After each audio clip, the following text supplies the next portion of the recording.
What's up, y'all? I got another story for y'all, and this ain't like the comedic stories that you're used to. What this is kind of a history, my history, about what I used to do.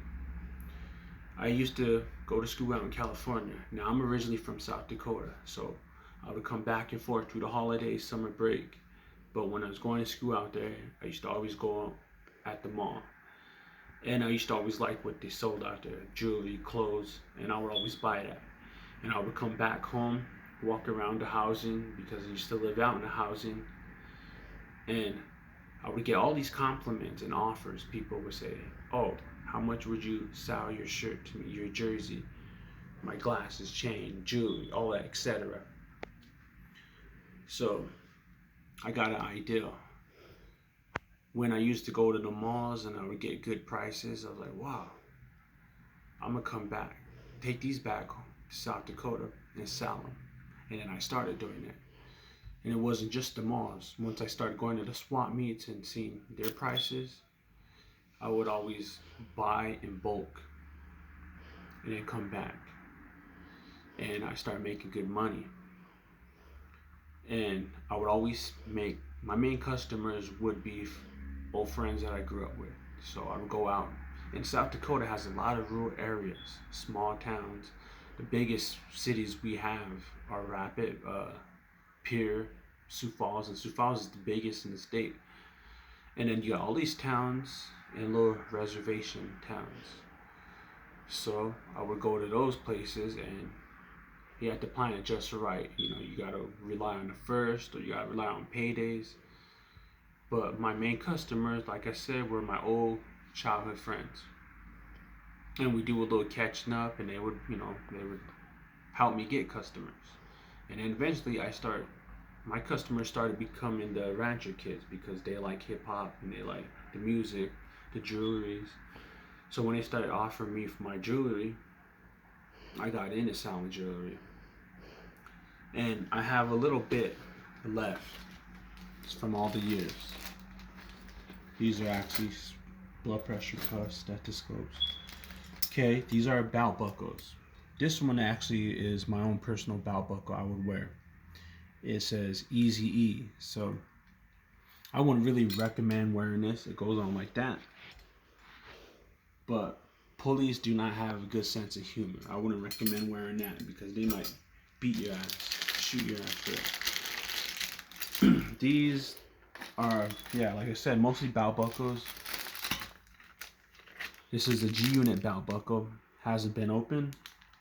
This is a cross belt buckle. So you can see hip hop buckle. I have another G unit because you understand into the 2000 decade it was the shit. 50 Cent was the shit. So, and here is the A. This one fell out of the packaging. This is what I would call a damaged good. I mean, I could clean this up with the jewelry cleaner, but something like that I would give a discount to my customers.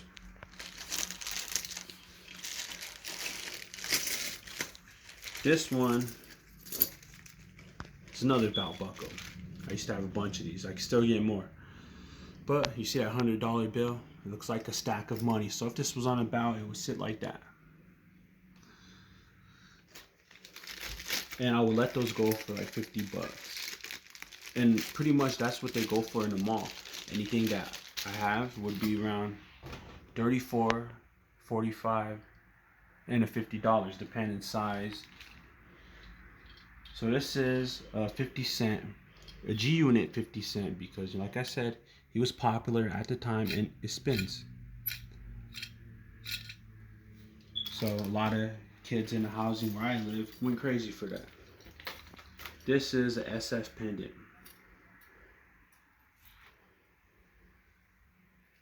with the chain. Not all the pendants have chains. So I got like right here. This is Nelly. These are pendants.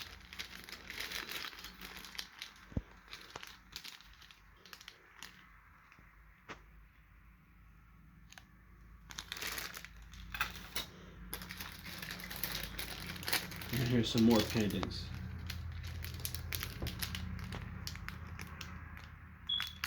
So if you get a good picture of that. I actually got my nephew CJ's my cameraman, kind of like always. Recently turned 13. Okay, and here's another pendant. It says 11.5. So I got two DF. One is in the package, the other one fell out, but it's like I said, it's damaged goods. I probably wouldn't even sell that, but it's also missing a stone. Now these are not real diamonds, obviously. But a teenager is not gonna care about that. He's gonna be like, oh, this looks good. So I used to have earrings and grills. I don't have any more grills. I used to have personal grills, but some people can't stay out of my stuff. So when I used to sell all of this, what I was doing was practically retailing, because I would go to California, bring them to South Dakota. I mean, it was good, but the annoying thing is I had so many people that wanted to talk me down on my prices. I remember I pulled up to a house of some people we used to know, and they tried to talk me down on my prices so much, saying there's a guy in Pine Ridge that sells 4 shirts for $30. And I said, well, you can go to that guy, because when I get the clothes over there, they don't even hit the malls here in Rapid City. Even some of the jewelry I got have never hit the mall, because I would go to other stores and look at my competition. And I blew them out of water for a guy that was just selling them out of the trunk of a car. So I knew I had something that they couldn't touch. Because I was like a little discouraged, because my sisters would say, oh, the stores over here are selling that stuff too. And my brother goes, no, don't listen to them. And I go see what they're selling. I'm like, okay. I realized they were selling clothes. This is in like 07. So I see some shirts that they were selling at the Galleria in Riverside. I remember these jerseys. They were on the shelf in 04. And then it was 07. I go, man, these are like 4 years old. I said, they stayed on the shelves. I watched them from being like $50 and they dropped down to 40 to 27. They couldn't get them off the shelves. And now these guys somehow found them retail. I even seen the same in Utah in 2010. I go, man, they still sell these? There were some jerseys, but they had a CA on it. It kind of looked like an LA and a CA at the same time. Still, they weren't selling them, and I would laugh every time I see them. And my other customers were mostly women. They would sell for their boyfriends, and their boyfriends would look at the stuff that I had. And I had them, all these clothes in a room about the size that I'm in now. They're just hanging up on hangers. So the women are always shopping for the men, and the men are, they're standing like this, acting like they're not interested. Until the girl's like, babe, what do you want? And all of a sudden, oh, I want this and I want that. Kind of see the girl looking like, I'm with the wrong guy. I should be with this guy.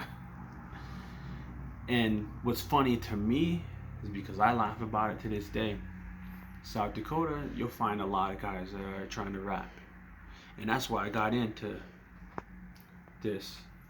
It was to help me start my music career, to buy equipment. But with the other rappers, they try to talk me down on my prices too. So I'll always say, but you're a rapper. You got money, don't you? That's what you rap about. And you're hustling, because when I rap about hustling, that's what I mean. I had a legit hustling. I wasn't selling drugs. I was selling clothes and jewelry. And I would like to get back into that sometime in the future, because it was good. But I would like to step it up and actually start a business. And with that being said, I started at a young age though. I went from selling candy bars to soda and to selling jewelry. And one day I would like to own my own business, where I won't have to sell out a trunk of car and chase the money and have the money chase me. So I hope you all enjoyed my story, and if you're new, check out my older videos. Alright, peace out.